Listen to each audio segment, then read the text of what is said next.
حي على الفلاح. If let's say Allah subhanahu wa ta'ala asks you on the day of judgment, be very honest. I know you're going to be honest actually. I don't need to put this condition. Allah told you this is Firdaus. You're going to be next to me. You get it? And next to the Prophet sallallahu alaihi wasallam and Adam and all of those huge personalities, right? And this is the lowest level in paradise. Choose one. It's up to your choice. Which one would you choose? You are not the one who asked me the question. Can you just wait?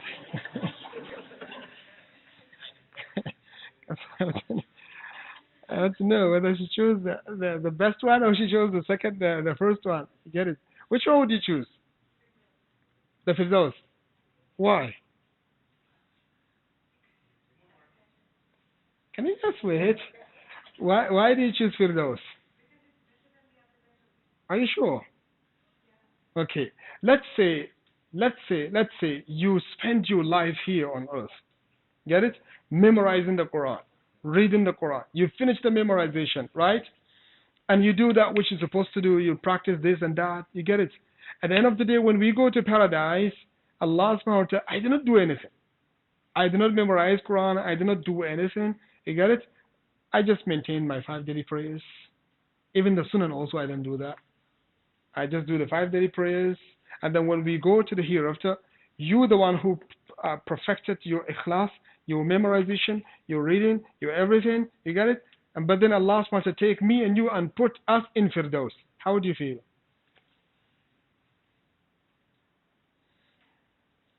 Why did I need to go through all of that, right? If I can just get the Firdaus just like this, right? Why do I need to go for that?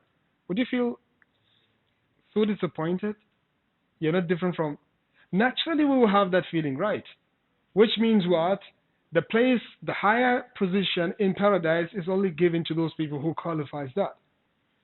You get it? And one of the easiest way to maintain that position is to memorize the whole Quran. Believe it or not.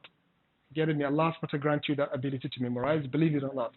If you finish the Quran and inshallah you put it into practice and action, bi'iznillahi ta'ala, you will never have a place except Firdaus. How do we get that? Because the Prophet sallallahu alaihi wasallam in Sahih Muslim, he says, the one who memorized Quran, Allah subhanahu wa ta'ala will bring him on the day of judgment, and then Allah subhanahu wa ta'ala will ask him to read that which he memorized. And then he will never make a stop. With every ayah he recites, Allah will give him a level. That's what is mentioned in Sahih Muslim. Every ayah you read, Allah subhanahu wa ta'ala will take you to a level in paradise. Next ayah, a level in paradise. Next ayah, a level in paradise.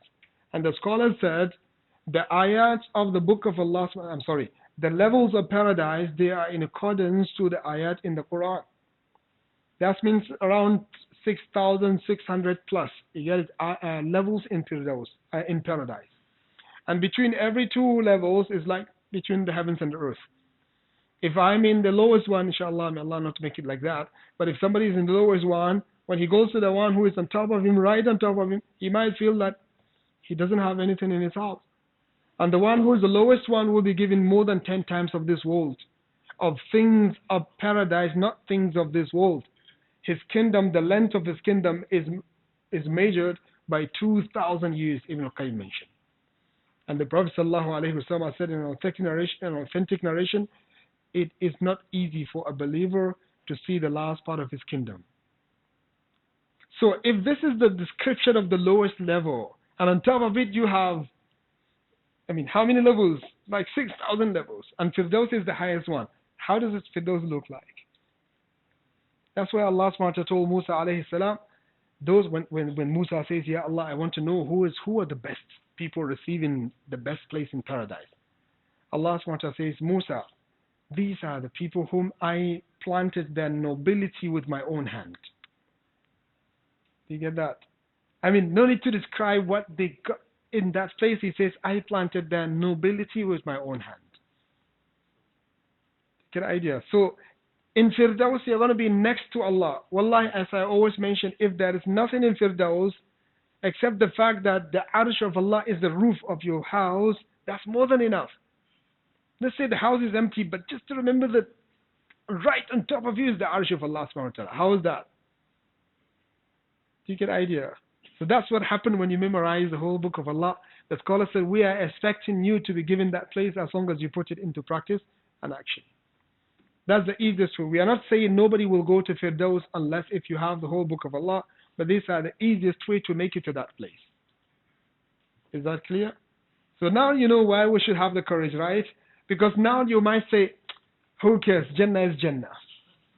The point is not to go to hell. But I'm telling you, when you go there, you're going to change your mind. I wish, why? Why? So it is really, really, it was. And also when you memorize the Quran, one of the things that Allah SWT has given you in this life is what? The natural protection. Do you know that? The Prophet ﷺ says the one who reads Quran and he finds it very difficult to be read. You get it? The one who is learning the Quran and it's not easy for him to read the letters, he will be given 2 rewards by Allah. But then he says, وَالْمَاهِرُ فِي الْقُرْآنِ مَعَ السَّفْرَةِ الْكِرَامِ الْبَرَرَةِ. As for the one who is expert, that means the one who memorizes the Quran, get it, recites it properly, he will always be with the Safrat al-Kiram al-Barara.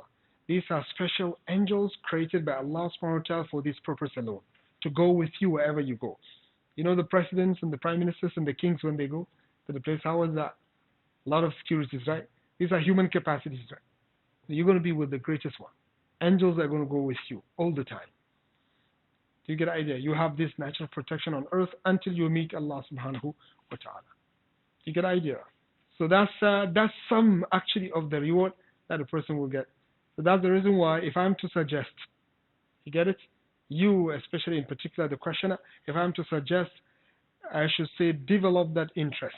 You shouldn't say what if a person doesn't have an interest. Who makes interest? You create them. They don't come by themselves. You have to make them. You get the idea? If you're going to be left by your own discretion, you might not do it. So you have to develop it. So from now onward, just say to yourself, I have to have the interest and I have to begin from yesterday. So since yesterday already passed, that means I'm going to begin today, right? So inshallah, just try, bismillah ta'ala, you will appreciate it. You will say thank you, inshallah, one day to Ibrahim.